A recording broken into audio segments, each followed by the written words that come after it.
The following is a presentation of iRacing.com Motorsports Simulations on LSRTV, the voice of sim racing.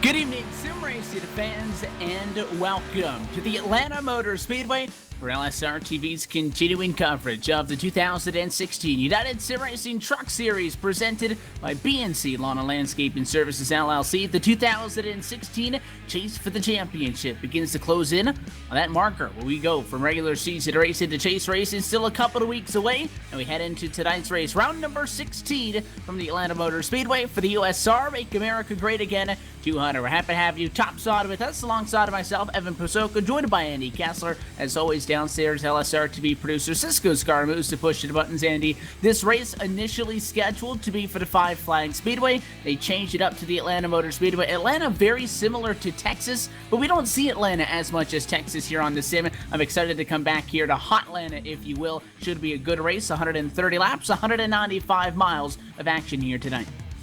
Yeah, second time on the schedule this season for the United Sim Racing Truck Series. Of course, coming up 2 weeks into the season. It's been a while since we've been here. We got to remember Aaron Bennett picking up his first win of the season. One of only two drivers to have multiple wins in the season as well. And we look at the top of the board so far in qualifying, and he's right up there. Looking at tire wear is important at this racetrack. It's some two-wide racing as well. These trucks have a lot of fun when you're out here in Atlanta. If you weren't with us 1 week ago, we were at the Indianapolis Motor Speedway for the USR Brickyard 200. Jamie, he continues to lead the championship, 45 points ahead of Greg Mall. James Mullins, Greg Mall, Michael Atkins Jr., Paul Madison, the drivers that came home inside of the top five from Indianapolis, along with Cody Gibson, Brian Harvey, Tommy Ryan, Aaron Bennett, Robert Gillenwater, as well inside of the top 10. But we were talking before the race that Walker started in 15th position. Still went on to win, which we know that he's always good at closing out races, Andy, but by the numbers, he has the best average start out of anybody at a 2.7. He does have the best average finish of a 4.9, but that average start, where he qualifies, has been his staple mark. And the opening 10 races or so on the year, looks like the qualifying starting to struggle just a little bit. It's not affecting his race results, but it is interesting to note because here tonight, not showing any incredible amounts of speed either, just barely inside the top 10 right now in the provisional qualifying speeds. Yeah, you're absolutely right. I mean, 7 poles in the 15 starts so far this season. I mean, just about 50% pole position. I mean, that's absolutely phenomenal when you think about it. So, yeah, over the last couple of weeks, last week in the 15th place starting spot, right now currently on the board at 10th. So, yeah, it's struggling a little bit for Jamie Walker, usually a staple, like you mentioned, of what his season has been, usually up there within at least the top 3. Said it hasn't made a problem, at least for his finishes on the season. He's still been able to get the job done when it comes to his finish. So just like he did 1 week ago at the Brickyard, picks up the win, led a bunch of laps, but at the same time had to go through the field, had to make up some ground early on. This is the type of racetrack though for Jamie Walker. It's his style, long green flag runs. He's going to be good on the long run. I expect to see him up at the top as well by the end. It's been a very competitive season. With all that being said, though, as we enter tonight for the 16th race on the championship, we have seen 11 different race winners. And in the last 7 races, we've also seen 7 different winners. A couple of those names want to change it up here tonight. Do we add another name to that list, though? We're just about set to go green flag racing from Atlanta, Georgia. So with that, we'll toss things down trackside to get tonight's coverage officially underway and down with Jaden Berkey for the performance of tonight's national anthem. Say, can you see by the dawn's So proudly we hailed at the twilight's last gleaming, whose broad stripes and bright stars through the perilous fight o'er the ramparts we watched were so gallantly streaming, and the rocket's red glare, the bombs bursting in air, gave proof through the night that our flag was still there. Oh, say does that star-spangled banner yet wave o'er the land of the free and the home of the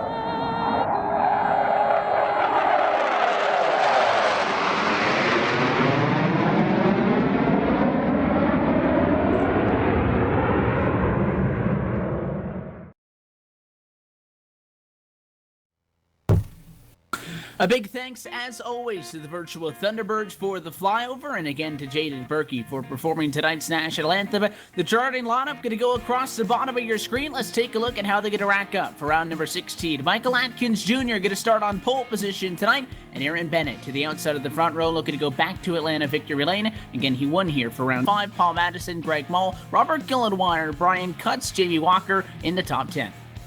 11th, Paul Fugate, John Sorensen, the 12th spot. 13th to Todd Kirkwood, Steve Gottschalk, Scott Formosa will make up the top 15. 16th, Scott Simley, James Nunn, Michael Waters. 18 trucks take a time in qualifying.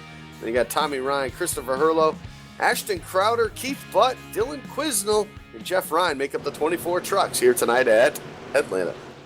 They're doubled up coming off for the final turn. The pace car going to make the sharp left turn down to the inside. We're happy to have you with us at LSRTV at iRacing Live. Green flagging underway from Hotlanta and a big jump to the inside of the racetrack. Michael Atkins Jr. no issues down to turn number 1 with a 3-truck length advantage. It's Bennett riding second. Cody Gibson going to be in line just behind in the number 3 position. The top 10 single file in turn 2. It's amazing the top 10 actually got single file when they were into turn number 1. Not usually what we see here in Atlanta, but obviously these drivers trying to basically give up some spots right now, just settle in. Long race here tonight. Plenty of time to get the job done. No need to push the issue early on. And they all continue all throughout the field, single file.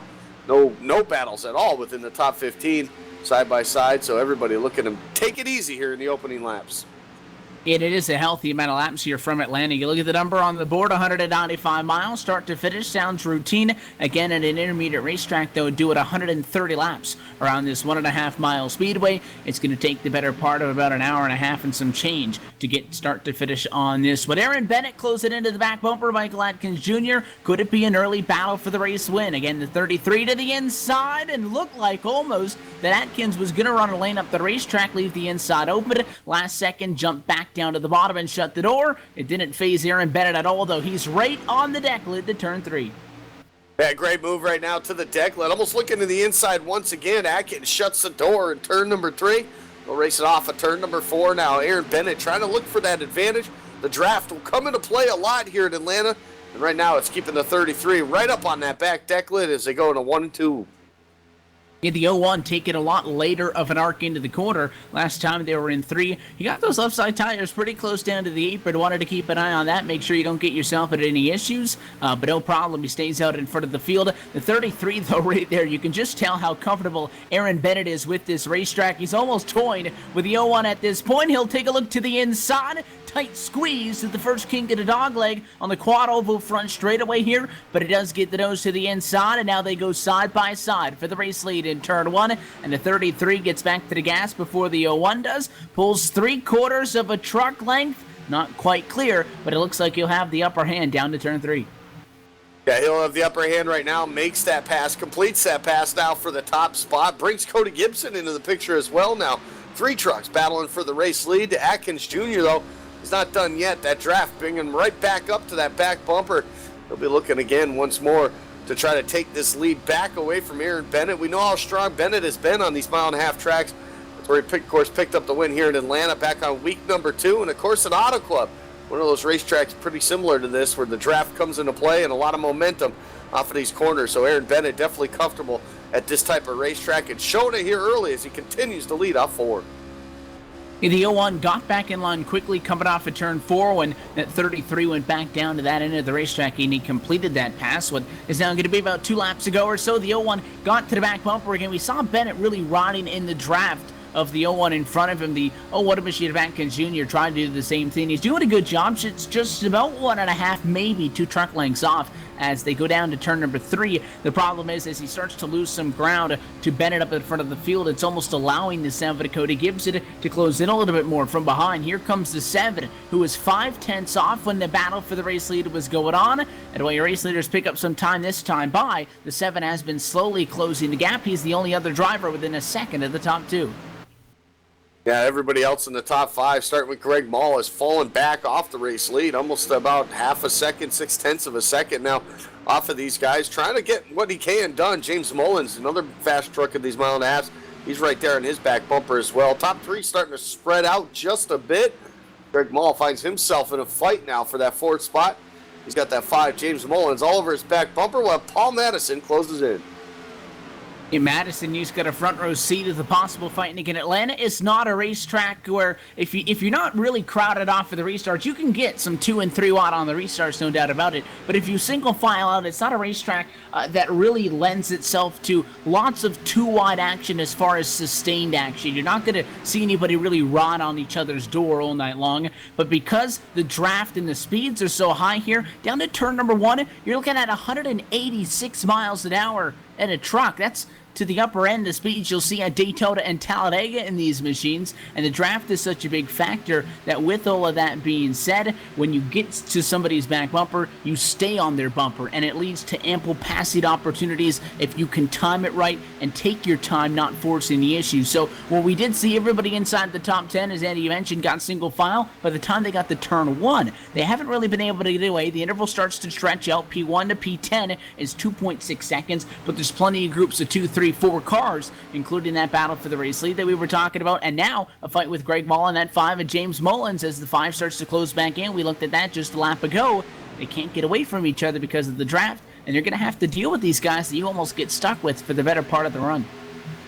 Yeah, absolutely. That's exactly what's happening right now. James Mullins are trying to get what he can, trying to use that draft to get up to him. And he gets there, but just can't quite get the pass, get the run off the corner that he quite needs right now to get the job done. He's working everything that he can, but look behind him, Jamie Walker already making up 3 spots. He's the type of driver, after about these 15 laps right now, you're going to see that 17 really start to close the gap on these guys in front of him. Definitely a long-run specialist, we'll call him. At 17, Jamie Walker looking to get up to the front. Yeah, that time by, he put down a 29.699. The fresh air and clean air over the front of the field for Aaron Bennett allowed him to go with a 6.79, so 0.02 of a second faster. He is the fastest car on the racetrack up at the front of the field. And again, your pole sitter Atkins Jr. just behind in second. But that's exactly right. Jamie Walker is just so good on the long runs. You want to look at some numbers on the season. I mentioned that he's leading the championship. He has 811 laps led.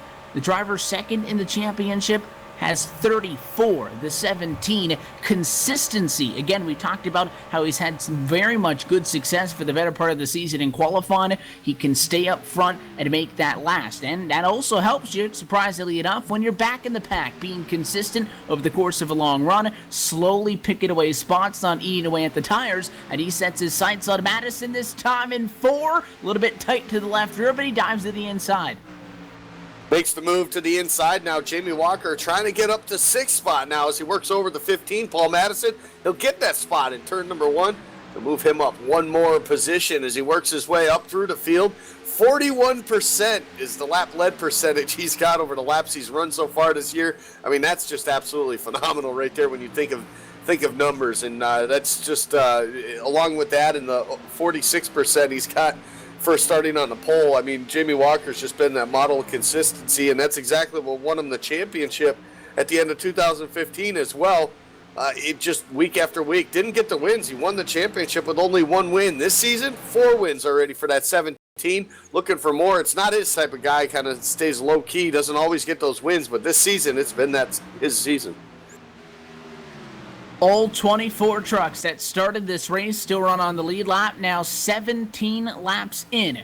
As Aaron Bennett puts 16 laps behind us, he's led the better part of Atkins. Still there, 1/10 off. Cody Gibson has gone in from about 5/10 back to 3. You could be fixed to see a 3-way battle for the race lead here in just a couple of laps, and it would be interesting if Atkins does have enough speed to challenge Aaron Bennett. Again, when the 33 was challenging the 01, you could tell he was challenging him because he was on the bumper and basically rode that deck lid all the way around the racetrack. Well, Atkins, he's kind of been fluctuating between half a truck off, a couple of truck lengths back, but he is now starting to close in on Bennett. So if he does be able to put up a fight for the race lead here, he's got to keep an eye on that 7 to Cody Gibson. Gibson going to try to take advantage of that as well. Good run coming out of turn 2. Atkins with a nose to the inside. Does he force the issue?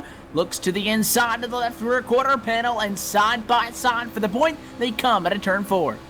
Awfully close off of turn number 4 right there. At the line this time. Give it to Atkins Jr. as he edges out the 33 of Aaron Bennett, puts himself back to the race lead. Aaron Bennett, a little struggle here later on in this run right now. Seems the tires have kind of fallen off from that truck right now, and he's still going to fight back, though, with the draft. Keep the 01 honest, at least for the time being.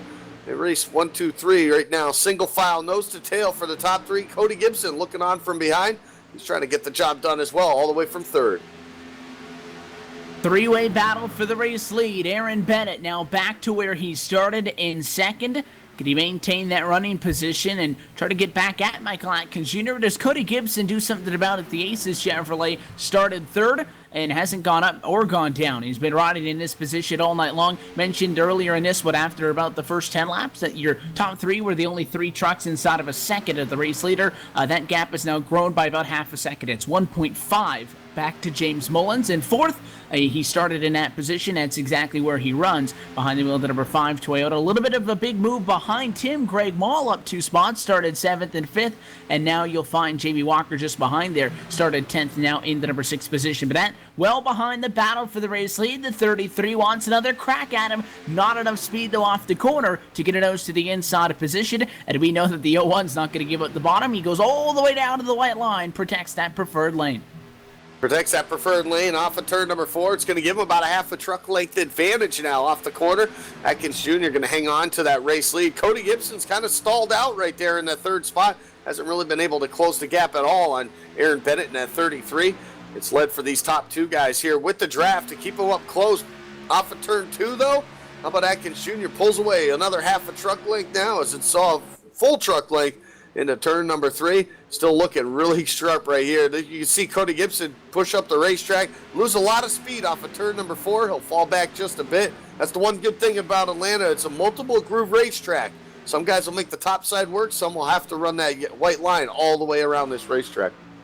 24 degrees of banking, just like you'll see at the Charlotte Motor Speedway, but again, it runs a lot more like Texas. Battle down in turns 1 and 2, and a truck down to the apron, the number 75, James Nunn just coming back out on track. He was in for service 21 laps in. He'll be the first driver that falls off of the lead lap, but problems off the final turn for the 15, Paul Madison, who started this race in 6th position, has found himself in some heavy issues. He had a little bit of help, I think, out of turn 2 the last time around, and he got out of shape, found himself at the inside fence, and he has heavy damage on that truck. Yeah, heavy damage. Going to have to come down pit road, get that service done, probably use his quick fix on the night. Hopefully he can get back out on the racetrack under the full power of that truck and get back out there, try to salvage what he can here on lap number 24. The lead, though, starting to spread out. Atkins Jr. now 3-4 truck lengths as Cody Gibson closes in on Aaron Bennett into turn 1. It's going to be just like this again for the better part of the night because eventually you just can't get away from somebody. Well, Bennett, maybe just a little bit of a bobble was enough to give Atkins that gap right now. You see him about maybe 5, 6 free from that draft. If he can get away from the 33 and disconnect that draft that 33's had on all night long, it'll allow him to get away. The 7 to Cody Gibson, they're 8 in that weight, going to go to the inside to turn 1, and side by side for second. First time tonight, Cody Gibson, who started in third, going to challenge for the number 2 spot. First time, Bennett has to go on a defensive. He has not fallen any further than second in the running order so far tonight, and he's not going to make it easy on Gibson as he battles back topside. Used the run off of turn number 2 to keep that topside going. Not going to have it, though, off of turn number 4. Cody Gibson now up to that second spot. Aaron Bennett back to third. The lowest he's run all night.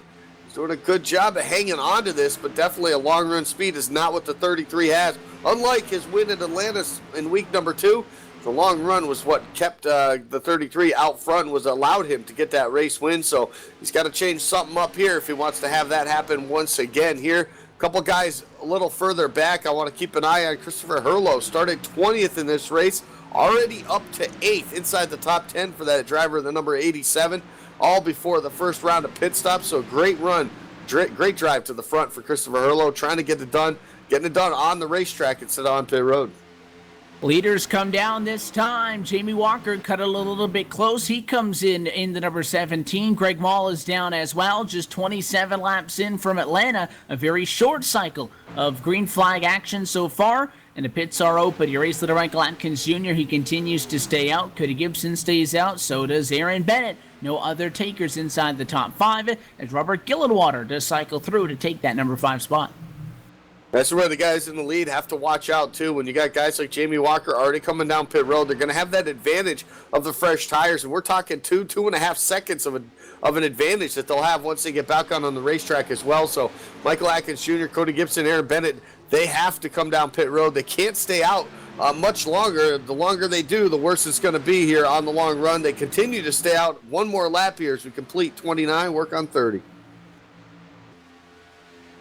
So it's interesting to see how long will they stay out, because we did see somebody come in 21 laps into this race, and we saw a couple of people from inside of the top 6 or 7, I believe it was, when we saw Walker and company come down pit road at about 27 laps into this race. Atkins, though, has not really shown any interest to head in pit side. You got to keep an eye on your race leader. This time, he's going to jump down in a close call. Cody Gibson, the way you got to make that entry to pit road leaves you out there in a vulnerable position for a fair amount of time. Atkins does a smart move, and he pits before somebody behind him can short pit on him, so he comes down at lap 30. Gibson, as you saw, go around topside to the point as he heads down the back. The 4C Chevrolet heading down pit road, the 01 now. Michael Atkins Jr. pretty much led the majority of this opening run here on pit road after 30 laps. He'll get 4 tires and fuel. He'll come back out on the racetrack. Meanwhile, Cody Gibson, Aaron Bennett, it's their time now as they exit turn number 4. They come down pit road. So all your leaders now heading down pit road. Robert Gillenwater, he's going to come in as well. Scott Formosa stays on the racetrack looking to lead some laps.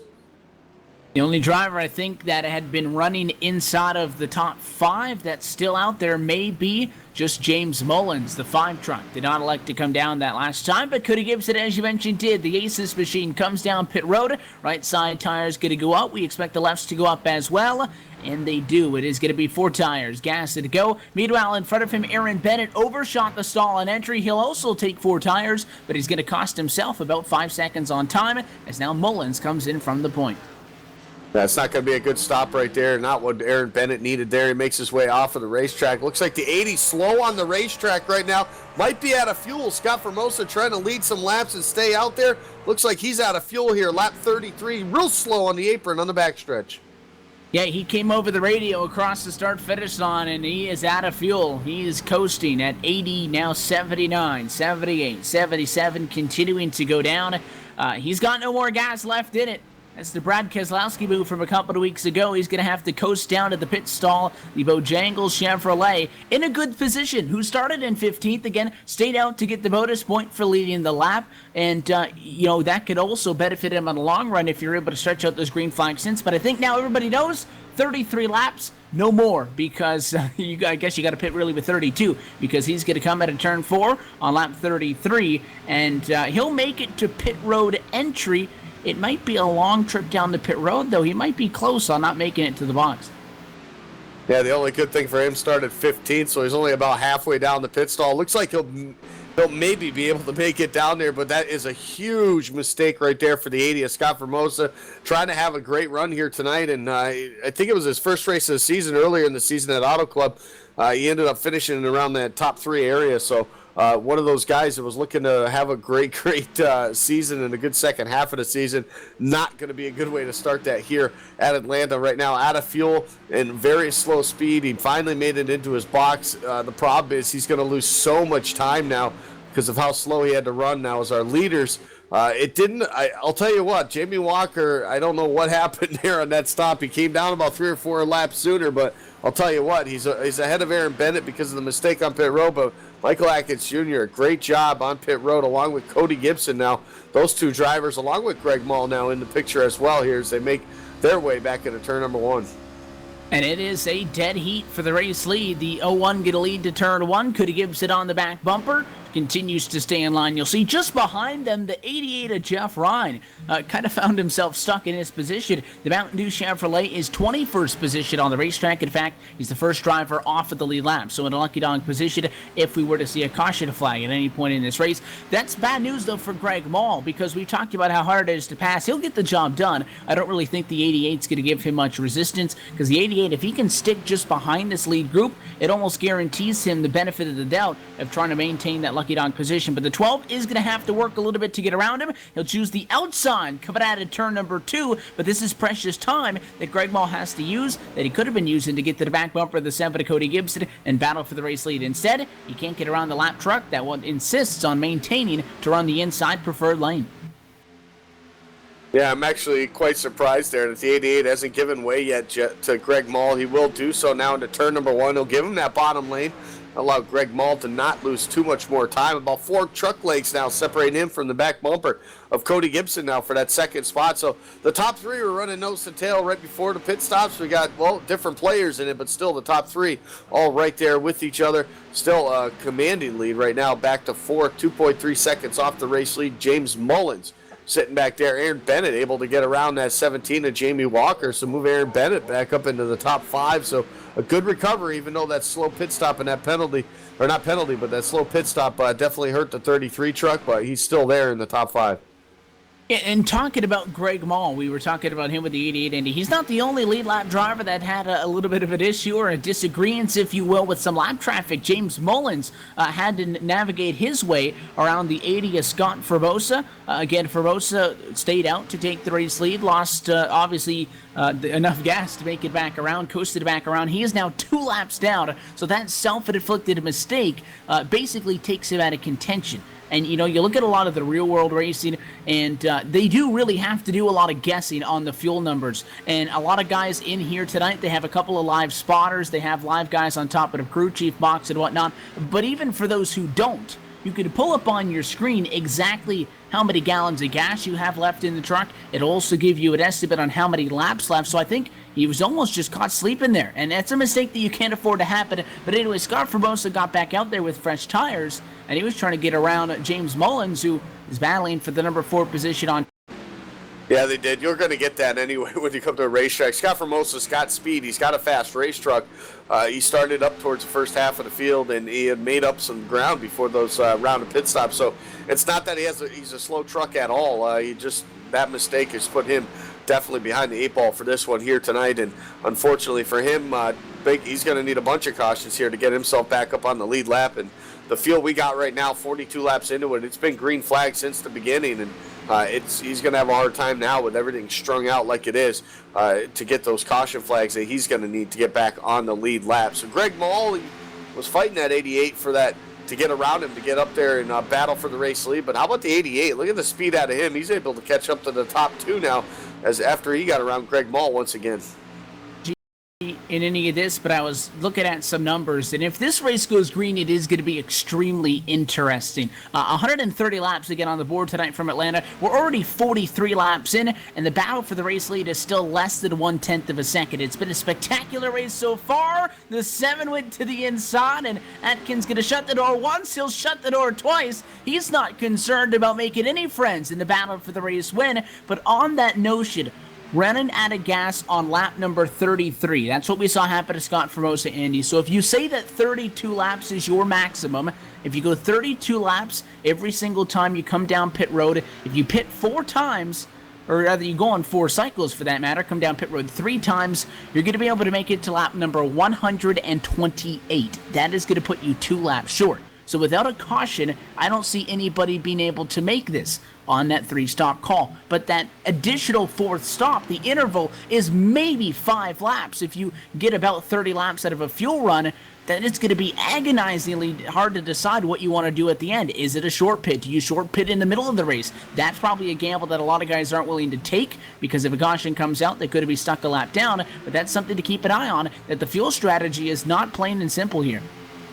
No, it absolutely isn't. I think that's why you saw a lot of these guys. You see Paul Fugay coming up on the racetrack and out of the grass off turn number 4, having problems of his own. But you look at the fuel numbers, and that's why I think you saw a lot of these guys start to come down pit road around lap 26, 27, because they knew exactly what you were talking about. They were going to be a couple short even if they stretched it that far. So come down a couple laps early like Jamie Walker did, and that ends up giving you a last lap or a last run there, your final stop, maybe about a 15 or 20 lap sprint to the end. So I think that's why short pitting is not a bad call here at Atlanta, especially with the race. Maybe even this stop right here to try to give them the advantage. So far, it's been awfully close up the front of the field all night. 75 truck going to stay high this time through. James Nunn in 18th position. He'll now fall to the first position off of the lead lap. Jeff Ryan quickly on his heels. Again, the 88 being so close to the leaders. He can see what other cars get lapped by the leaders, and he can kind of go at him. If you're sitting about half a lap down, you could have been in the lucky dog position, but you really don't know what's going on with that lucky dog spot, and if a caution flag comes out, you're not prepared. He did obviously lose contact with the 01 and the 7, but he's there close enough that he can see, and I'm sure that he's going to put up a little bit of a fight with James Nunn for that position, because if a caution flag comes out, that makes your night a lot easier. But meanwhile, up front, Cody Gibson, every single inch of the Atlanta Motor Speedway being used, just about put it in the fence that time before, and I'm pretty sure he ended up going through the tri-oval with the left side tires in the grass. He's not afraid to try to get creative. Dirt confirmed. That was right there. Going down into the bottom, Cody Gibson spraying up a little bit of grass and dirt up onto the racetrack. Not a problem, though, right now, and definitely didn't scrub any speed off. Still half a truck length separating the top 2. Exit turn number 4. Come to complete lap number 49. Gets even closer to the halfway point of this one here. Green flag from the beginning. And Michael Atkins Jr., definitely the story of the night. He was the story of the race last week as well, too. Unfortunately, towards the later stages, unable to get the job done. Gets the top 5 last week nonetheless, but he's looking for a redemption this week to get the win. He's got to deal with Cody Gibson, though, now, all the way up to his back bumper there in the corner entry. They're going to race it off at turn number 4 now. Half a truck length, still separating the lead. Want to keep you posted on a couple of other battles around the racetrack. Aaron Bennett, James Mullins going at it for what's going to be the number 4 spot. Then deeper in the pack, you got Scott Simley and Steve Gottschalk battling for 11th. Michael Waiters, John Sorensen for 13th. But obviously, all eyes at the front of the field. It is the closest fight on the racetrack, and it's been a fight that really has not gone away at all. You mentioned clean and green since lap number 1. They're now 51 laps in. The battle for the race lead, I don't think, with the exception of the green flag cycle of pit stops, in that 5-lap window, I don't think the gap between P1 and P2 has ever grown more than 0.5 of a second. Happen here, but even with green flag cycles, the lead hasn't changed up that much either. I mean, it's just been a great show so far by everybody that's been up towards the front, namely the 01 and the 7. You got to throw in the 33 of Aaron Bennett in that first run, but other than that, these guys have been right up on each other, and you can see right there off of turn number 4, Cody Gibson all over that back deck lead right now of the 01. Actually looking to the outside as they enter turn number 1, trying to figure out a different lane maybe to get around that 01. Try a different line. He's working it right now because off of turn 2, a huge run, looks to the inside, looking for the lead. And he made a swift move, swiped to the inside, and fast enough so that the 01 couldn't make a move like he always does on the front stretch here to block that inside lane. So Cody Gibson going to give it all he's got. Look at the 01, though, not giving up top side, and they'll beat and bang coming off of the final turn. Cody Gibson going to be credited with the number 2 spot that time. Atkins on the outside with the nose advantage at the start-finish line, and he is going to hold him off at a turn 2. What a move by that number 01 Michael Atkins Jr., talking about how Atlanta's a multi-groove racetrack. Absolutely, Andy, but the end at a side-by-side fight tonight, the 01 is able to use the defensive line topside. Basically, close your eyes, keep the foot in the gas. It worked. 2 great runs at a 4, and then at a turn number 2, and he maintains the race lead. That was a great move on that outside lane. I mean, especially this late in a run like that. Surprised he had enough grip there to get the job done, but right now pulls a truck length now, separation between the top 2 spots. Pit road even more busy now. They're looking for these leaders to come in the next couple of laps here. It's going to be interesting to see when they do it. And for maybe a guy like Cody Gibson, maybe sneak attack, maybe come down a lap or 2 before the 01 and maybe try to get that advantage. So when they come back out on the racetrack, maybe there will be some separation. But as long as they stay together and pit together, I think we're going to see this all night long.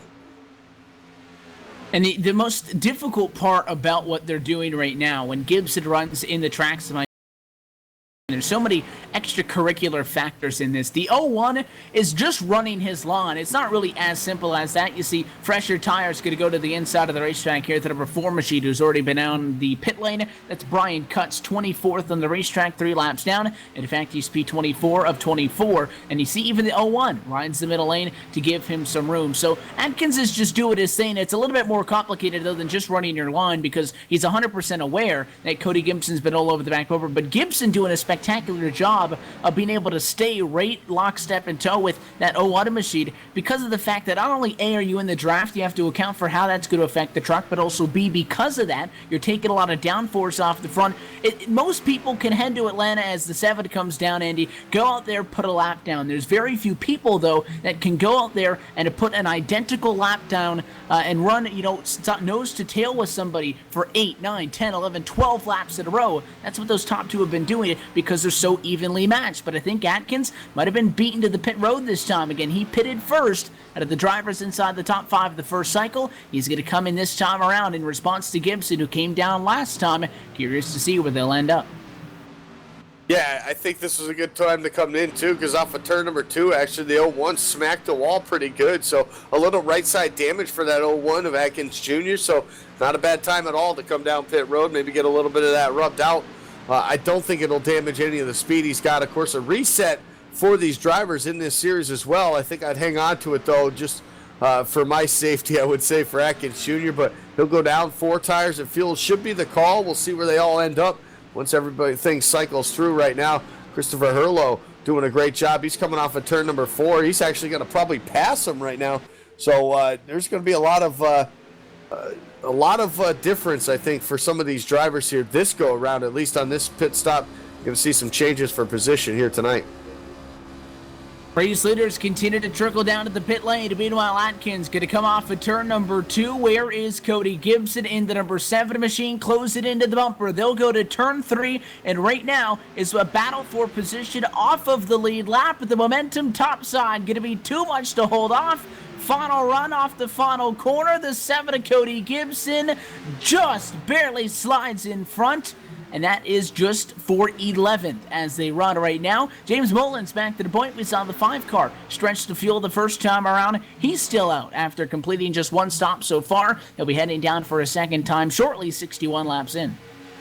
Okay, well, I'm liking what I'm seeing, though, between these 2 guys. Cody Gibson, that's exactly what he needed. That 1 lap gave him the advantage, able to take basically what would be the lead once everybody cycles through. At least what you think would be the lead right now, as you see the 87 Christopher Erlo coming down pit road for his stop, actually coming off the pit road right now. 4 tires of fuel for that truck as well. James Mullins still on the racetrack. Robert Gillenwater as well. 2 weeks ago, the winner at New Hampshire, kind of an underdog story there up at New Hampshire. Robert Gillenwater getting the win, but right now still on the racetrack. Looks like he's the first of the drivers to still be out there, not pitting yet, just as of yet. So James Mullins and the 40 of Robert Gillenwater still logging some laps.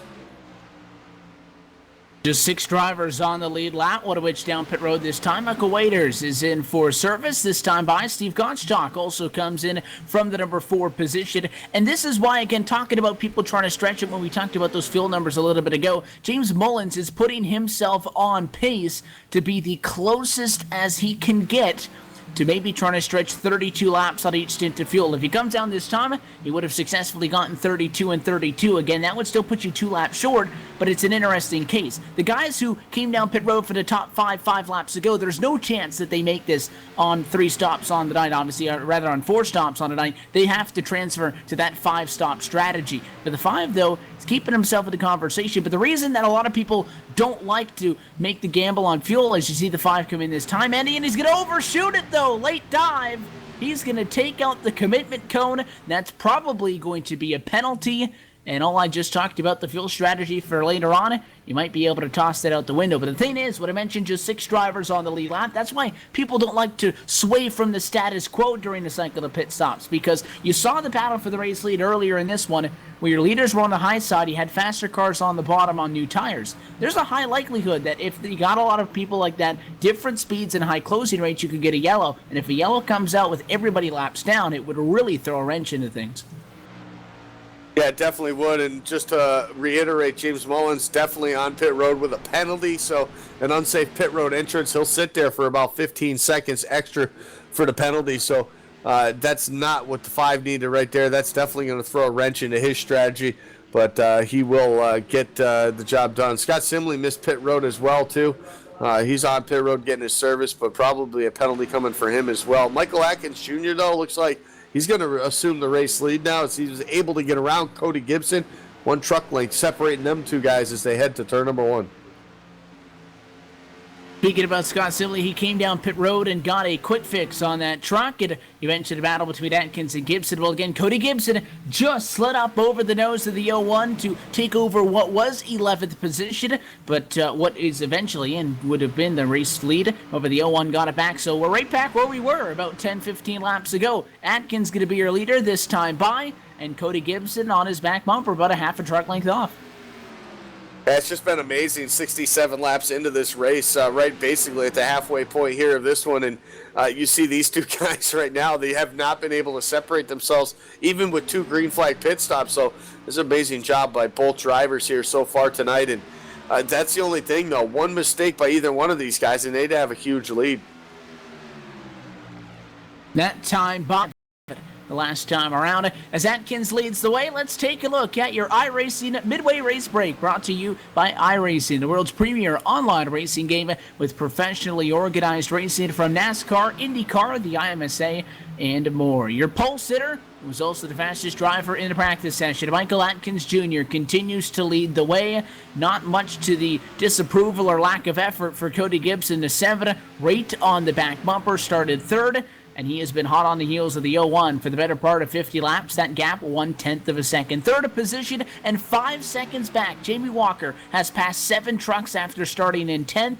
His consistent long-run speed is there, but he might just need a yellow if he wants to battle for the race win. Aaron Bennett got his lap in front of him. He'll take that 3rd spot away, drop Walker down to 4th. Christopher Hurlow rounds out your top 5 as they rod right now. Ashton Crowder back at a number 6 spot. 7th is Keith Butt. Steve Gottschalk at 8th right now. 9th for James Mullins. Rounding out your top 10 is Michael Waiters. The last truck now on the lead lap in that 11th spot here. John Sorensen in the 86.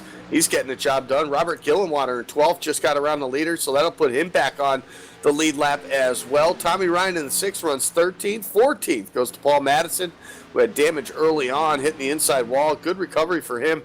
Now up inside the top half of the field. 15th, Jeff Ryan. Ricky Howell Jr. in the 16th spot. 17th right now, James Nunn. Paul Fugate with his spin off of turn number 4 currently runs 18th, 1 lap down. 19th, that's Brian Cutts. Todd Kirkwood in 20th. Scott Simley, 21st. Scott Formosa, Dylan Quisnell, and Greg Mall. Trouble for him, 5 laps down now in 24th. That's a look at your iRacing Midway Race Break, brought to you by iRacing. For more information on a wide variety of sim racing possibilities online, you can visit iRacing.com and sign up today. Make sure if you do, use the promo code PR-2016 LSRTV when you register for a new iRacing membership, and you're going to get the late model free of charge. It'll be a nice addition to the 13 cars and 14 tracks that come free with the new iRacing membership. Again, the code PR-2016 LSRTV. LSRTV is valid on new iRacing memberships only. Also want to give a call to BNC Lawn and Landscaping Services LLC based in Frankfort, Delaware. Check out BNC for all your landscaping needs, including turf care, mulching, snow removal, and more. Professional, licensed, and insured. You can contact Aaron Bennett at BC_lawn_and_landscaping at yahoo.com. Proud title sponsor of the USR Truck Series. So the 0-1 of Michael Atkins Jr. still leads the way, and it's funny because we saw that first cycle of green flag pit stops and he jump up on us really quickly, and the intervals between pit stops again is rather short because of the limited fuel cell these guys run. You're not going to get much more than maybe 15-20 laps of everybody on the same cycle. We're not that far away from doing this all over again and another cycle of pit stops. Yeah, you're absolutely right. Guys that come to mind, maybe the 17 of Jamie Walker. He's been on pretty much every 25 or so laps, so I expect him down any minute now, actually sitting in fourth right now, 6 seconds off the race lead. So he's still plugging away at it. I mean, it's just a tough break for him to start. I think the speed's there. The problem is just starting where he did, 10th on the board here tonight, and just without the cautions to bunch everything back up. It's just been a game of catch-up all night for the 17th. Aaron Bennett, when we went through the rundown, talked about how his older tires have cost him 1.7 seconds or so in the last couple of laps around. He's fairly comfortably ahead of Christopher Hurlow, who's in P5. That's 10 seconds back. So everybody really starting to spread out. We were talking about the battle for the race lead before the most recent and what was the second cycle of green flag pit stops. And while your leaders were battling, we said that there's a couple of battles inside the top 10, couple of battles outside the top 10 around 15th or 14th position. Those really aren't there anymore. Gillen Water and Waiters, they're within a couple of truck lengths back for 11th. But other than that, there's really nobody going at each other right now, and soon maybe no longer for the race lead either because Cody Gibson's starting to slide away. They starting to slide way back now, half second or so separating him and Michael Atkins Jr. So somewhere the difference was, there was somewhere Cody Gibson, whichever it was, on maybe on this run here, those first few laps really trying to stay out ahead of the 0-1, maybe burn his stuff off from your race leader, and basically a battle of who can hang on the longest. And so far it's been the 0-1 Michael Atkins Jr. getting the job done here right now, starting to pull away. It's going to be almost 3/4 of a second this time by. He's really starting to put the distance now on him and Gibson as they work their way back to turn one. Yeah, I think I said that we haven't seen the battle between P1 and P2 grow much more than half a second so far tonight. Well, now you can say that it has. We're 78 laps in, and the gap is .708 between the 0 of Michael Atkins Jr. in the race lead and the 7 of Cody Gibson back in a number 2 spot, trying to close it. Heavy lap traffic as Atkins comes down. A really short run this time. He's going to lock it up and spit on the entry, though. Just as Atkins started to get the upper hand, he makes a mistake. Makes a mistake on pit road, and we talk about it all the time. Green flag pit stops are so important. Getting in and off of pit road are where you gain and lose time, and right there for the 0-1 of Michael Atkins Jr., that's a lot of time. That's 5 seconds or so on the racetrack at speed, so he's going to have to get down, get service done, and get back out there as quick as possible. If Cody Gibson's watching, and I'm sure he saw exactly what happened there, he should be coming down sooner than later. He stays out one more lap here, so Cody Gibson going to stay out on the racetrack, put the 0-1 down a lap, actually, so he's going to have to, I'd say, pit as soon as possible if he wants to take advantage of the mistake. Yeah, the 0-1, it looked like, and we were just kind of conceding that, Atkins was going to run away with it. He locks it up, and he cost himself plenty of time. Cody Gibson going to stay out, and I mentioned with the strategy, again, if you went 32 laps at each one, you'd make it 4 times around, 4 services, a pit service, but you would be 2 laps short. That was an extremely short pit from your at-time race leader, and now 8th place runner Michael Atkins Jr. So I think it's clear that, again, most people had to just drop back to that 5-stop strategy. So I think Atkins is getting that short run out of the way now. Yeah, he might just be doing that. It looks like the 7 of Cody Gibson is going to come down pit road this time, so I'm surprised at that. I would have came down a lot sooner knowing that the mistake had happened from the 0-1. So Cody Gibson a little bit easier into pit road. He's going to make it no problem at all. No mistakes for the 7. We'll see where everything shapes up after that. Aaron Bennett has closed the gap tremendously on Cody Gibson. It was 2.5 seconds that last time by. He's on pit road as well. So Aaron Bennett's starting to make his recovery now as he works his way down to make service to his truck as well. The second to last stop here tonight at Atlanta. And we're 82 laps into a 130-lap contest, less than 50 laps to go for the Atlanta Motor Speedway.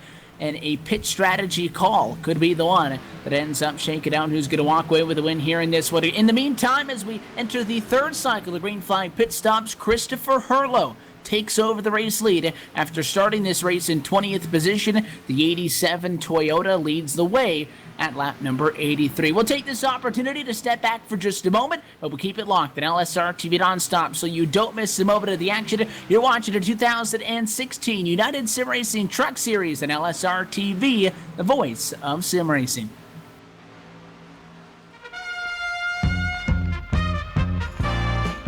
While lions are notorious for their voracious appetites, they spend a great deal of time feeding other creatures. In fact, lions will take great care to ensure there's plenty to go around. As you can see, they keep giving with utter ferocity. Bravo, lions, and bon appetit. Do good, be a lion.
Back live from the virtual Atlanta Motor Speedway, LSRTV's continuing coverage of the USR Make America Great Again 200, part of the 2016 USR Truck Series, presented by BNC Lawn Landscaping Services, continues tonight from the Atlanta Motor Speedway.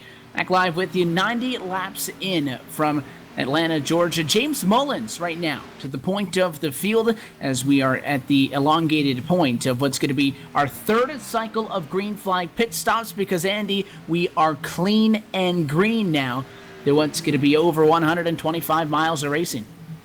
Yeah, it's been a great race so far here tonight. It's been one of those of basically minding your business. You got to be perfect on these races like this. You can't have any mistakes on pit road. We saw it during the commercial break there, the 87 of Christopher Hurlow, who was leading, he spun coming on that pit road just like the 01 did. And Michael Atkins Jr., that's going to put him further back. 1 lap down now, showing in the 10th spot for the 87 of Christopher Hurlow.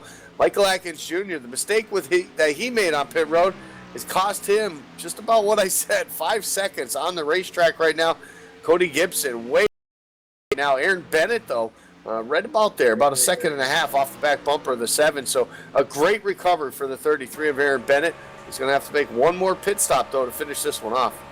You have to obviously imagine that if Atkins doesn't make that mistake, he'd probably be sitting 3-4 seconds in front of Cody Gibson. But again, that mistake cost him so much time that now an Aaron Bennett, who was 6+ seconds back, is only 2 seconds back of the car that's eventually going to cycle through to the race lead. Tommy Ryan, the number 6 machine, is out there also. Aaron Bennett going to make the move on him for 4th that time down to turn number 1. The 6 car on a little bit of a different strategy. He has yet to pit. Gillenwater and Mullins, I think, who run 2 and 1 respectively and are about 10 seconds in front of the field, also have yet to pit for the 3rd time tonight. Those are the guys that are trying to stretch it to a 4-stop strategy. Yeah, they're trying to do that. I still don't think it's going to be awfully close. They have to run another 6 laps or so if they're going to want to make it to the end of this thing. So it's going to be interesting to see if they do. James Mullen doing a good job. Of course, we saw him have a mistake on pit road. He actually hit the cone, had an unsafe pit road entry, and cost him 15 seconds on the racetrack. So he's got to do something different than these leaders, and that's what he's doing right now. James Mullen trying to hang on to it. He's got to stay out there at least another 6 laps. We'll see what can happen here before he makes his pit stop. And I tell you what, if it works out for him, it's going to be quite an interesting feat.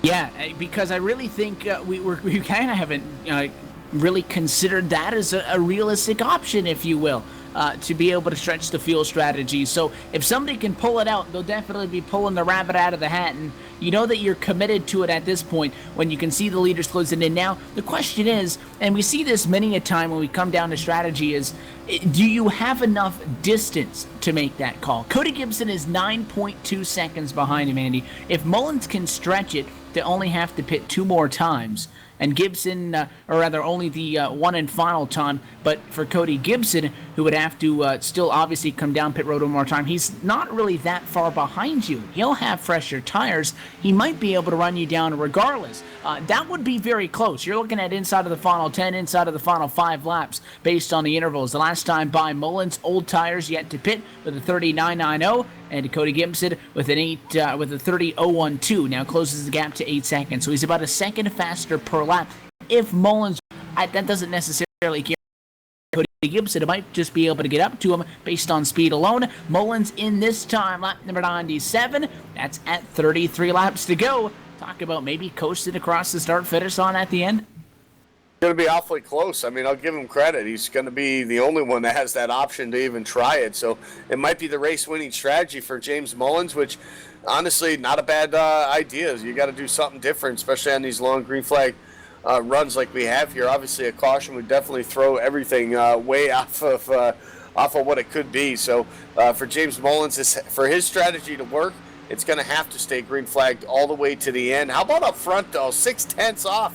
Here comes Aaron Bennett back into the picture looking for the win. Yeah, Aaron Bennett, the number 33 machine on the charge, started second, and he was a part of, we're talking about a lot, about Cody Gibson and Michael Atkins Jr. Well, he was that 3rd truck in that battle, and I don't know what happened with the 7. I don't see any damage on Cody Gibson, but his long-run consistency fell off. Again, he was all over Atkins for the better part of the night, and then he just fell like a brick. And if Atkins didn't have the issue, Atkins would be miles ahead of him. But the 7, he's struggling with the consistency in one way or another, and Aaron Bennett's going to get to him. Yeah, you see him closing the gap here into turn number 1. Now 2 truck lengths separating these two. Aaron Bennett with the fresher tires just by a little bit here. It's actually, these guys came down at the same time, so Aaron Bennett's done a great job over the course of this race to conserve his tires on the longer run. He's closing the gap almost by quite a bit there. It almost looks like he's got a huge advantage. He's actually going to come down pit road this time here on lap 100, so a little bit of a short pit for Aaron Bennett, trying to do something different, maybe to fight off the 5 of Mullins.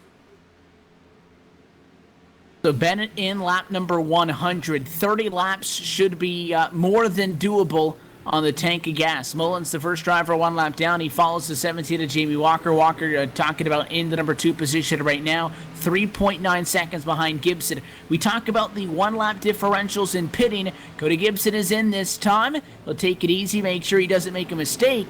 I like that call from Aaron Bennett, because he's going to have 1 lap right now as he peels out of the box. He's got fresher tires. He might be able to just snatch this one out from under the nose of your pole sitter.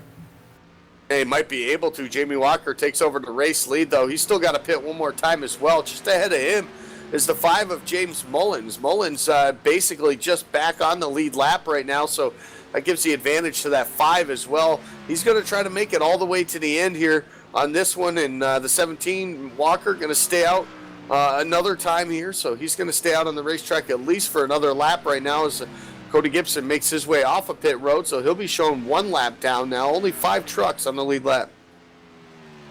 Yeah, back in this scenario, we saw this last time. He got down to just 6 trucks left on the lead lap. The last time we were in the second of green flying pit stops, and I think it's an all-time race low. That time we got down to 5. You're going to start to see trucks go back to the lead lap. You got 7th position through 14th, 1 lap down. They're not all going to get back up there.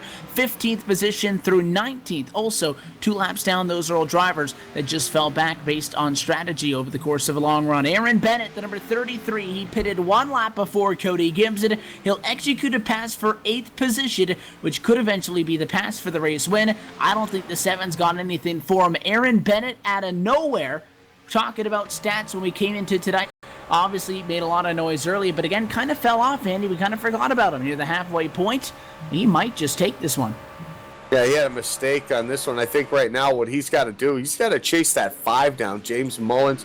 We know Mullins is going to try to make it all the way to the end right now. Mullins currently just ahead of him, 28 seconds off of the race lead. So Aaron Bennett still a lap down, so basically about 3 or 4 seconds probably behind James Mullins right now. So he's got some work to do to catch up to him. He's got a little bit fresher tires, but he can't push the issue too much. He wears them out. He's not going to catch the 5. It's going to be in James Mullins' hands. So right now, Jamie Walker still on the racetrack, stretching it a little bit. He's going to have to make still 1 more stop here if he's going to want to make it to the end as well. And that gap between Bennett and Mullins is right now about maybe a half a straightaway, if not a smidge more. That's the gap that he's going to have to make. And again, Bennett's got fresher tires by maybe 6-7 laps. But I think that Mullins, again, he did exactly what he needed to do. He did 32 laps every single time. But again, the problem is, by the numbers, it puts him 1 to 2 laps short. He's going to have to save fuel. I don't think he can afford to save fuel, knowing how close Aaron Bennett's going to be coming up the back. Now, do you run it out of gas, or are you going to be the conservative route? Take it easy and then find out that you took it too easy. Do you push it and hope for the best? Or do you make that conservative move and get a top 5 out of it? Again, Mullins is not somebody who started Andy deep in the pack in the 15s or in the 20s. He was a 4th place truck in qualifying. He was a 2nd place truck in practice. He's got a good truck. This isn't a gamble to maybe get something out of his night. He did this on purpose. He knows what he's doing. He thinks this was the call to make. Yeah, he absolutely does. If he's got to save fuel, he's got to do it now while he's out ahead. 4-second lead right now over Bennett. He's got to save the fuel now. If he's only got to save a couple laps, he can back it down for 5, 6, 7, 8 laps right now. Maybe save that fuel and then be able to turn up the wickets when the time comes, when that 33 starts to get closer and closer. So you don't want to save fuel in the last couple laps of the race, because that's where you're going to give it away. As the 87 of Herlo comes from the race lead, he comes down pit road. That'll surrender the lead to James Mullins, working his way down the back stretch right now. But that 4-second gap, he's got it right now. This is where he's got to save the fuel if he's going to be short.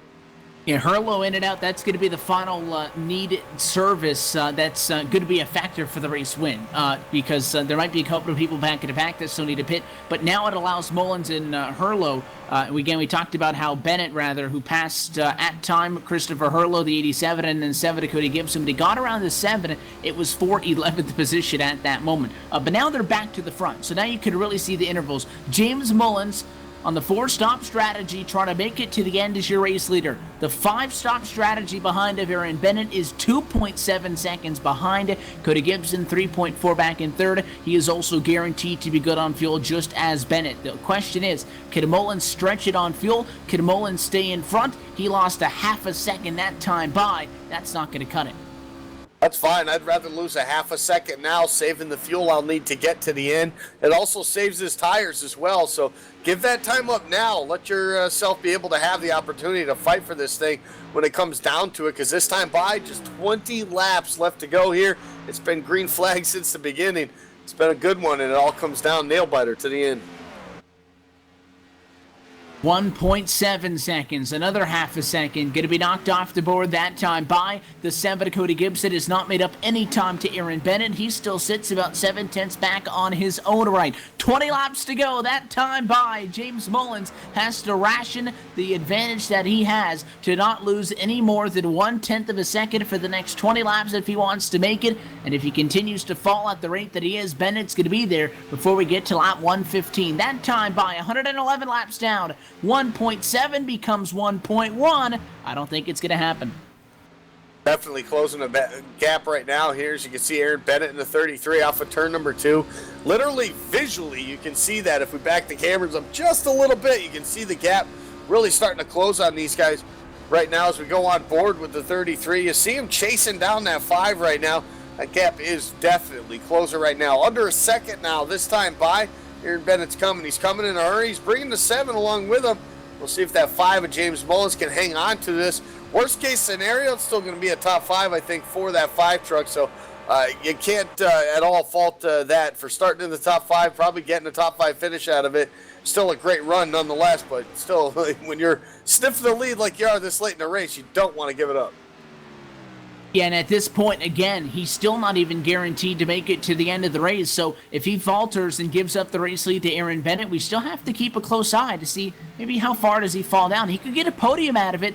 Cody Gibson, not all that far behind Bennett, might be able to pick up the pieces also. But then you're looking at 7 seconds from there back to Michael Waiters in 4th. He should be able to maintain that if he has enough fuel to the end. But I'll give James Mullins credit as well, Andy. I didn't think that the fuel strategy would work. He said you were 2 laps short on fuel, and there's just nowhere to get that extra lap because we saw somebody try to do 33, and they didn't run out in 3 and 4. They ran out starting that 33rd lap on the racetrack, so it was so difficult that I said it wasn't going to work. If Mullins makes it to the end, in fact, even if he has to save fuel just to get a top 5 or top 10 out of it, you get across and start finish on it without coming back down pit road. I'll congratulate you on that. But again, it's so unfortunate for him because although he pulls the strategy call correctly, with Aaron Bennett behind the fresher tires. Although Bennett has been down pit road 1 additional time, you're talking about that's 30 seconds. Well, those 4 fresh tires are worth that much time. Yeah, they are worth that much time on a long green flag run like we're on here. 116 laps of it. Now as they exit turn number 2, the battle for the lead heating up though as they head down the back straightaway. Aaron Bennett really closing the gap now. 1 truck length separate them entering turn number 3. Aaron Bennett going to try to get the race lead here. You can see the gap really closing from center off. Here they are, half a truck length now off of turn number 4. The race lead, it's on here in lap number 117.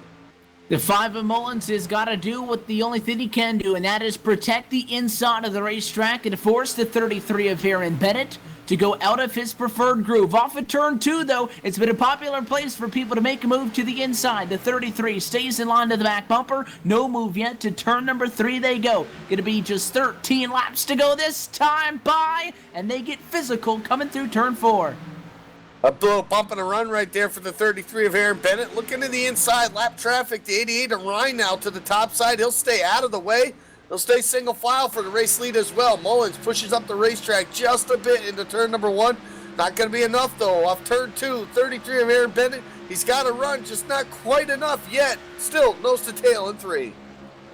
The 5 car, the 33 caught him so very quickly, but again, you slow him down, you take away the line, it can be incredibly difficult to pass somebody. But the 33, his left side tires were in the grass the last time by at a turn 4. He's going to make it happen one way or another, and he's been pushing on the back bumper a few times. I wouldn't be surprised if he tries to loosen him up. He rides the left rear, coming out of turn 2. To the inside, he looks the 5, can't shut the door in time. Is it enough of a run? It is, though. Mullins still in front to turn number 3. 11 laps to go the next time by. Closing the gap on the end of this race here. Bennett trying every which way he can. High, low, not going to happen. Still on the back bumper. Looks high again as they enter turn number 1 here. Aaron Bennett trying to figure the lane that's going to happen. He's going to enter high, try to time the exit of the corner just right. Here he comes now with the run off of turn number 2. He's got it. The draft in tow as well. He looks, no, Mullins going to block the inside. Bennett now to the high side. That's the only place he's going to have.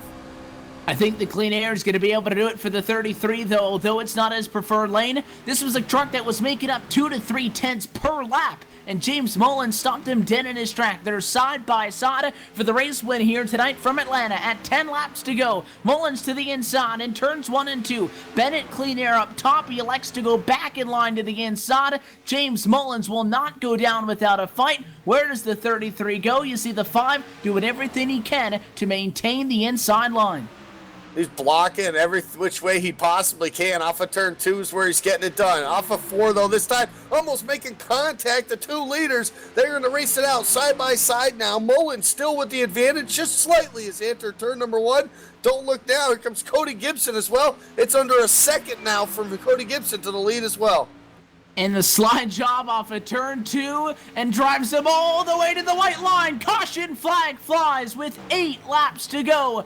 James Mullins hangs on in time to block Aaron Bennett one more time, and this changes everything with 8 laps left to go. Problems back in the pack with the number 77, Todd Kirkwood, who takes a whale of a hit down into turn number 1, got himself onto the apron and hard up into the outside fence. The first and what is going to be maybe the only caution flag we'll see here on the night comes 122 laps into the race, and the yellow flag is out. Wow. Now the question is, do you pit? You know how much better fresh tires are, but if you get enough of a group of guys to stay out, the only good part is 8 trucks on the lead lap. You got plenty of time to be able to make the job or get the job done here, and so I'll tell you what, if I'm any one of these guys in the top 8, I'm coming down to pit. So the race leader is going to come down pit road this time. You could forget about the pit stop strategy. You could forget about the tire disadvantage. What your pit strategy right now could be what gets you the win. Mullins going to come down. Bennett, Gibson, Walker, Atkins. 1, 2, 3, 4, and 5. Who goes 2? Who goes 4? I'm taking 4 if I'm any of these drivers. You got to look at, like I said, who's on the lead lap. 8 trucks. I'm taking the 4 tires. I want the best possible advantage I have. If it only gets me back to the top 3, then so be it. But 4 tires is going to be the call for me. All 4, top 4 in. Looks like 2 tires maybe for 2 of them. Mullins, the 33 is going to be 4 tires for the 7 of Gibson. Good call. So James Mullins going to win the race off of pit road. He'll go right side tires only. He'll be followed out of the pit lane by Aaron Bennett, the number 33 Chevrolet, also with right side tires only. Jamie Walker going to come off of the pit lane in 3rd position, also with right side tires only. And I believe the first driver on 4, no, even Herlo goes with just 2. So the consensus at the front is 2 tires only, which is interesting.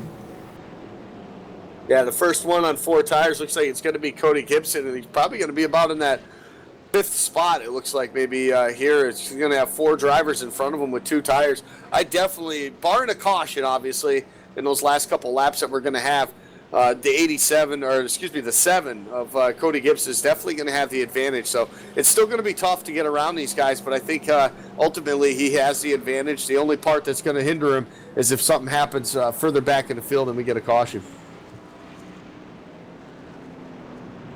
Drivers obviously going to stay out in an influx. They're not going to have the tires to get the job done for the win, but they're going to stay out to get the wave by to be on the lead lap. So if there's an accident, they can pick up some spots, which is why you see so many people between your actual race leader, James Mullins, and the pace car. Multiple guys 1 lap down, get set to take the wave by. We're going to go green flag racing one more time at a restart inside the final 5. Before that, we'll take a quick opportunity to go LSRTV non-stop. The final restart here from Atlanta. On the other side of the break, you watch the USR Truck Series and LSRTV and iRacing Live.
The stage is set for what's going to be the final restart on the night. Back from Atlanta Motor Speedway, we're going to take one last green flag with 4 laps left to go. And the USR Make America Great Again 200. Clean and green for 122 laps of action, but a late race caution flag going to set us up for maybe just one more. Mullins, Bennett, inside, outside row 1, 1, 2, inside, outside row 2, and 3 and 4 is Walker and Hurlow. All of those trucks on 2 tires. First truck on 4 is Cody Gibson, back in 5th position. A base car down and away. Final time, American Ethanol, green flag.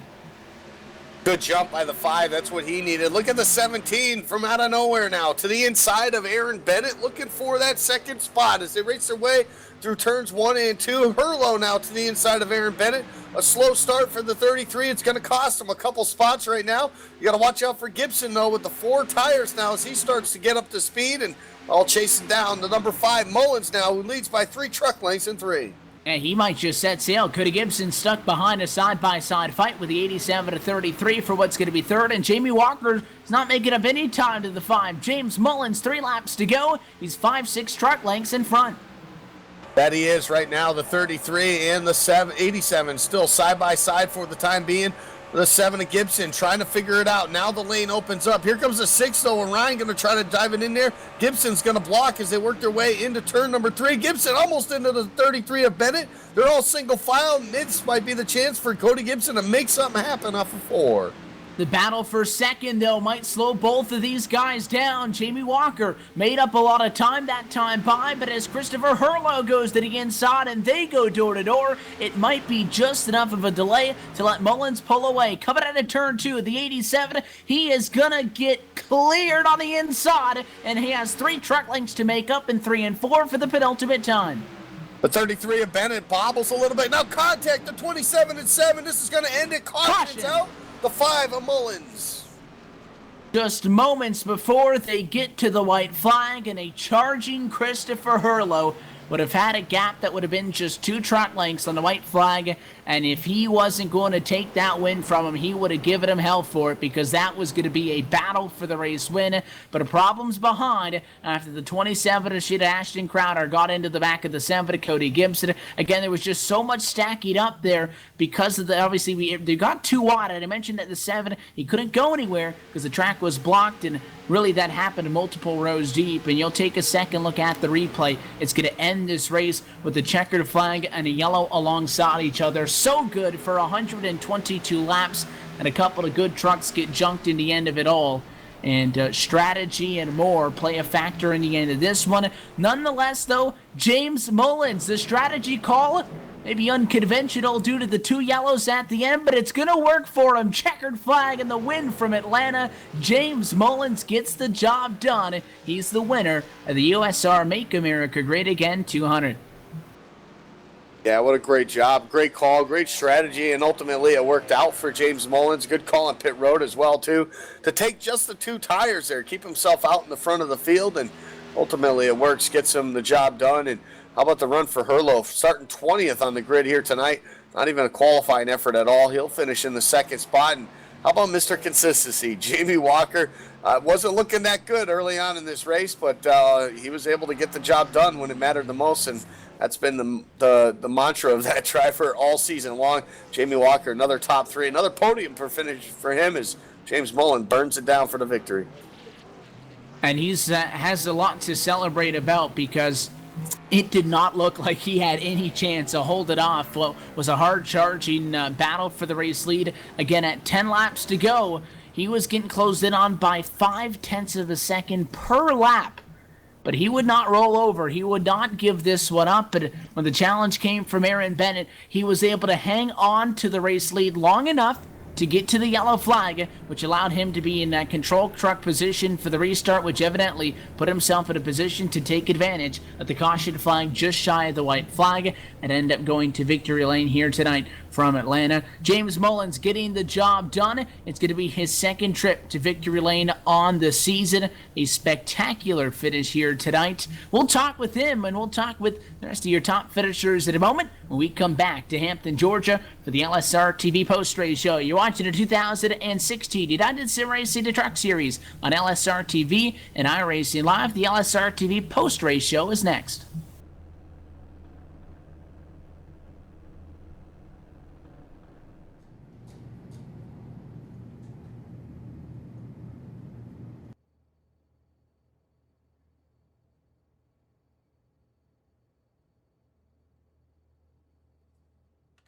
He's typing! He's typing! He's got it! He's got it! It's a new line of code!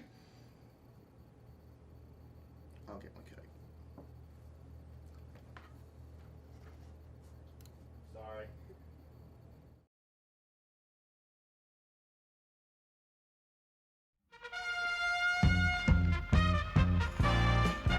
Did you know that Lion's sense of vision is so powerful, it actually enables nearby creatures to see better? Here we see lions assisting the offspring of others, while their parents are elsewhere in the wild. Brilliant, isn't it? Making the wild kingdom look much better indeed. Do good, be a lion.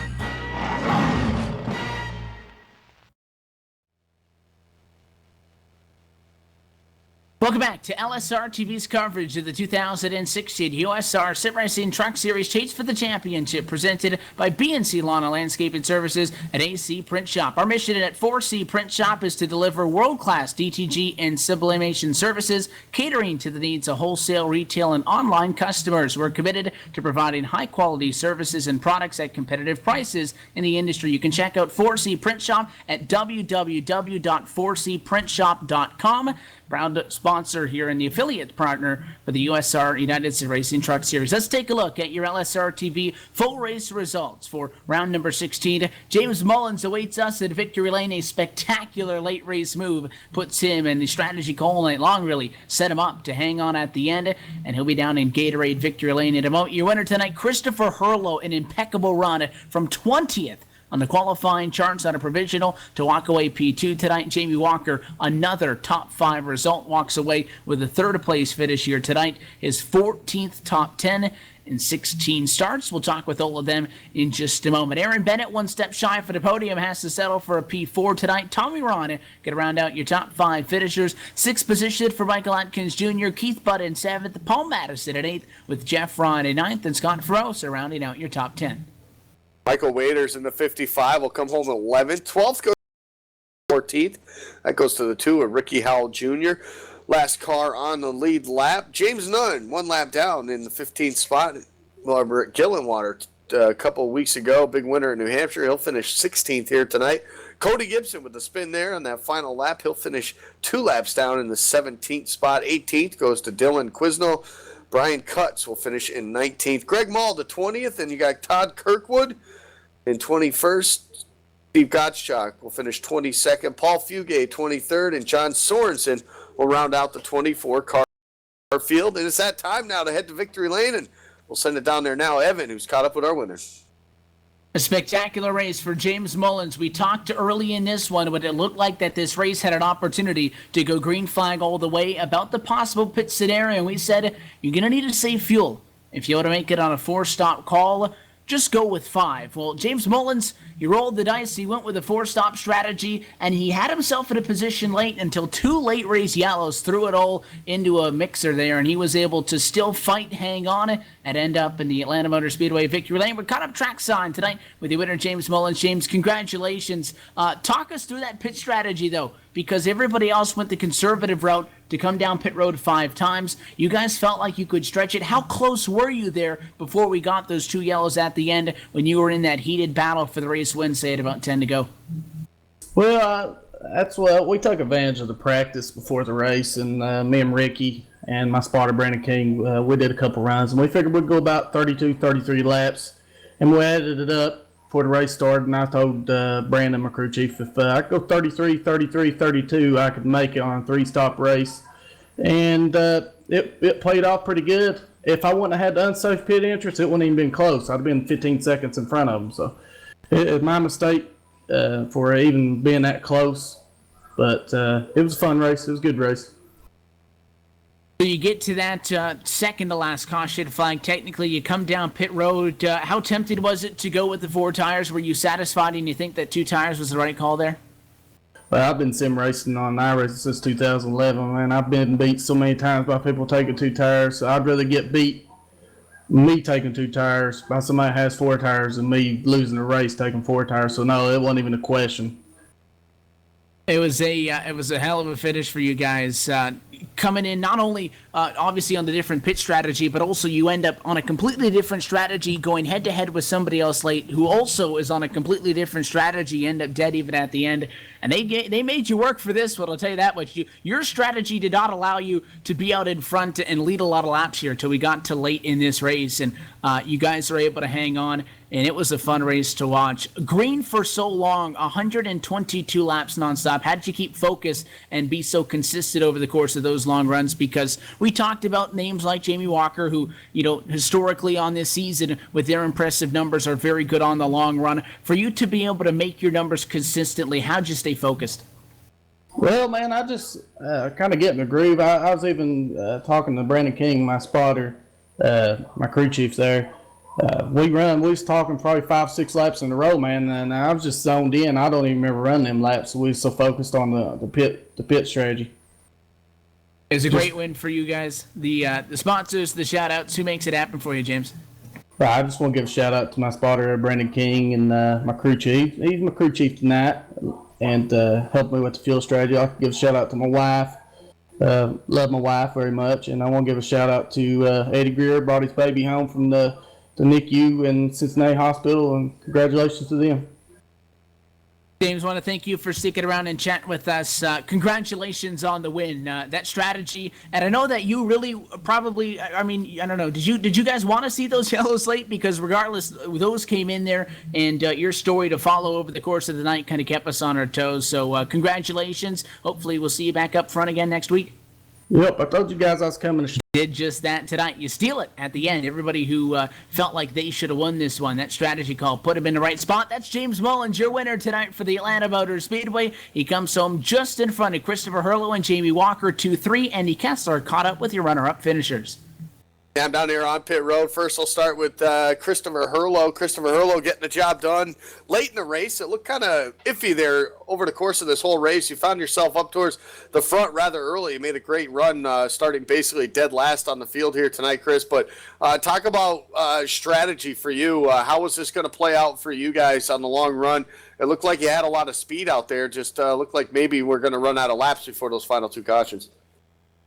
Yeah, I think we had plenty of speed, and we were just going to stay out as long as we could and hopefully catch a caution. I made a mistake on pit road during green flag pit stops, and I guess there's just too much road brake in these trucks, and it went around. It really cost us big time there, and then when that yellow came out, I didn't think anybody would really take 2 tires, and I know that we didn't have that many laps on the left side, so we gambled and took 2 tires, but caution came out there at the end. I think we would have had something for Mullins if that didn't happen.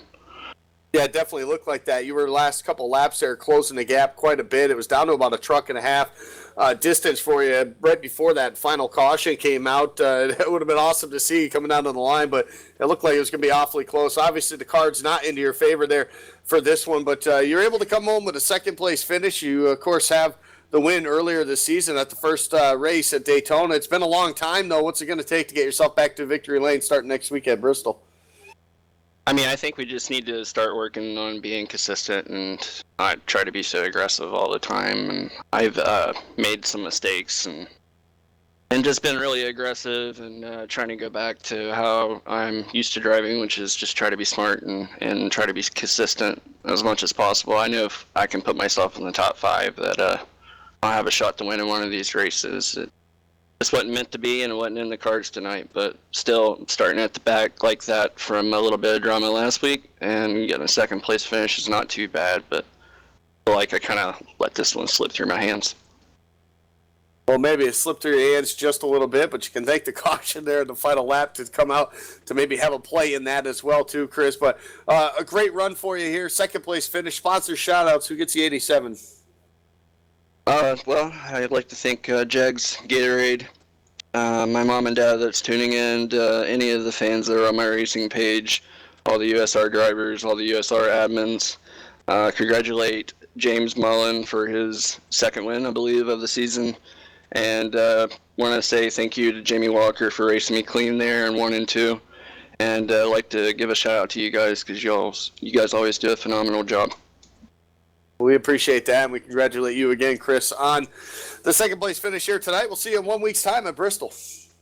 All right, thank you. There you have it, second place finisher, Christopher Hurlow. He gets the job done there in second. How about the 17 at Jamie Walker? I'll slide over and talk to him now. And Jamie Walker started 10th. It didn't look the greatest there early on in this race, but ultimately the long green flag runs really, I think, allowed you to get basically into your groove there. A couple cautions late in the race, but you're able to come out of here with a top 3 finish. I'll take them any way I can. I mean, I don't really deserve it. The truck was just off for me all night. I couldn't find it. And I just stole one there at the end to get a top 5 there. That's what it's all about. You picked up your 4th win of the season last week at Indianapolis. Come out of here with a top 3, so the consistency still continues. Whether the truck was there for you or not, you still get the job done. That's what makes champions, and obviously a past champion as yourself. And put yourself a little bit closer as we get closer and closer to this chase. You're still continuing to pull the championship lead further and further away with each week. We head to Bristol next week. Talk about that place, how the patience and how the aggressive driving is going to have to get you to the front next week. Like you just said, it's going to be patience next week. I'm not going to overdo anything. It's if you start overdriving it, you're going to get yourself in trouble. So I'm just going to hang out and do what I can do. I mean, I'm not going to force anything. I got a nice, comfortable league. There's no sense in running it that hard. Well, there absolutely isn't. The 4 wins obviously giving you the advantage, too, when we get into the chase as well, too. A lot of great tracks coming up on the schedule in Michigan as well in a couple of weeks' time. Lots of fun racing still to come. You get a 3rd place finish here in Atlanta, one of the, more fun tracks to come to with the truck. So, nonetheless, another top 3. Keep padding those stats for you. Keep pushing the points lead ahead as well, too, Jamie. 17, truck, who helps you get it done? Sponsor shout-outs. Of course, everybody down there at Young Guns. I mean, we work together all week long, and I couldn't learn nothing from those guys. Those guys were flying. I couldn't figure them guys out. So I just kind of rode behind them and did what I had to do. Of course, everybody over at the Mountain Dew side, they're doing awesome for me this year. And then I'd also like to announce my little new bundle of joy that came to me on Monday over the week. And I'm just going to let everybody know out there on the iRacing and everywhere else that you think I'm fast, you wait until he gets behind the wheel. Well, there you go. We get another one to come through the ranks here in a few more years. Hopefully I'm around to watch that, Jamie. But congratulations on that. It's always fun to get a new addition to the family as well. So enjoy that. Have fun with that. And we'll definitely see you next week at Bristol. Thank you. We'll see you there. There you have it. New father comes in 3rd place here tonight, Jamie Walker. So not only keeps the consistency going, gets the win last Saturday, gets a new baby on Monday, and then tops it all off with another top 3 finish and another great performance in this race here at Atlanta. That sounds like a pretty good week. Not too bad. We mentioned earlier, 14th, top 10 in 16 starts. And again, maybe not the qualifying effort he wanted, but a good finish. And Hurlow, 20th to 2nd. It was a fun night at Atlanta, and again, initially scheduled to be Five Flag Speedway. A lot of people were looking forward to that one, but a couple of things with the setup, so they changed it to Atlanta. We saw a great race at Atlanta also in a fitting idea to move it over here as well to round 16. I thoroughly enjoyed it because, again, you don't get Atlanta as much as you do maybe some of the other 1.5 milers and some of the other leagues that we cover. It's a fun track. It's a very fast track, and you saw that here tonight. But I think it was a beautiful mix of the strategy, again, coming right head-to-head, 2 different strategies at the end. And, well, as much as me, Andy, wanted to see those guys go at it green to the end, there's always that party that always loves a late race, caution flag and a late race crapshoot at the end. Yeah, I mean, why not? I mean, it was going to be close anyway. Either way you look at it, they were all right there. Aaron Bennett with an opportunity to pull out the win up until that caution came out. But yeah, why not have a caution like that with inside the last 10 laps? It really throws a wrench into it. Ultimately, James Mullins was able to hang on to the win, so it was good for him. For other guys, it gave him an opportunity to get a couple spots, like Jamie Walker, who probably would have had a top 5, maybe snuck out of here with a 6th or 7th place finish if it did stay green. So for him, it worked out a couple more spots. Guys like Christopher Herlo as well, the total different strategy for him had put him a little further back just inside the top 10. So for him, it worked out as well too. But, for, like you said, for guys like the 7, Cody Gibson, who had such a great truck all night long, Neil one of Atkins Jr. as well too, just finished outside the top 5. For those drivers, when you have a truck like that, and you're so close and you're so good, and you got the opportunity to pull out a win, and then it all falls apart in the last 20 laps. I mean, it's unbelievable. Well, that's why I like, I wish a lot of other series would take note of this, is that the longer the races, the more the drama comes into it. Sometimes they can get a little stale, long green flag runs, things like that, but when you have the shorter races, the 75 or 80 laps at the trucks at Atlanta, you don't get this type of strategy, 2 different strategies. It's all the same. Everybody's on the same page. When you have a long race like this, it makes people try things different to try to get that advantage, like James Mullins did, trying to go those extra 5, 6, 7 laps each and every run to get the advantage. And ultimately it worked out for him. And for other guys that made the extra pit stop, it still had a great night as well, too. So I like it. The longer races at times can be a little, long, I guess, and a little bit at times have some stale moments, but at the same time, the longer races promote different strategies like this, and then we saw it here tonight. And I think generally the races are starting to get longer, because I remember when 100 laps at Atlanta used to be long, at 130. Yeah, we're in the sweet spot now at 130. It was an exciting race. James Mullins, though, ends up on top of the pile when it's all said and done, to Christopher Herlo second and Jamie Walker in the number 3 position. And if you thought Atlanta was fun, it's going to be a completely different kind of fun next time around, but it'll be fun nonetheless from Thunder Valley to Bristol Motor Speedway next Saturday for LSRTV night on iRacing Live. That and plenty more still to come at the LSRTV and the iRacing Live broadcast networks. You can find our entire broadcast schedule on our website at www.livesimracing.com. Also want to encourage you to give us a like on Facebook. That'll be facebook.com/live at SimRacing TV. Until next time, on behalf of everybody behind the scenes at LSRTV LLC and for the broadcast team tonight, on behalf of myself, Evan Posoco, for Andy Kessler and Cisco Scaramouche, I want to thank you so much for tuning in. We'll bid you good night from Hotlanta. We'll see you next Saturday night under the lights right back here on LSRTV, the voice of Sim Racing. We'll see you in Thunder Valley.